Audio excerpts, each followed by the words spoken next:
Το σκαπτικό Blue Dot με τετράχρονη μηχανή ισχύως 4 ύπων και πλάτος κοπής 36 εκατοστών διαθέτει τροχό με 2 θέσεις, εργασίας και πορείας, καθώς και ρυθμιστή βάθους.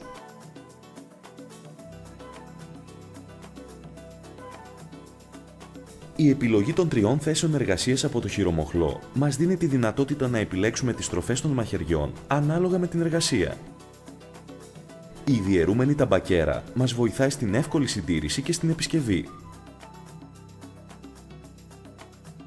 Η ετήσια συντήρησή του είναι απαραίτητη, καθώς και ο έλεγχος της στάθμης της βαλβολίνης στο κυβότιο.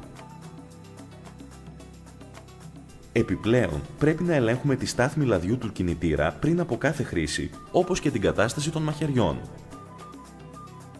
Τέλος, διατηρούμε το επίπεδο της βαλβολίνης στην άνω τάπα πληρώσεως.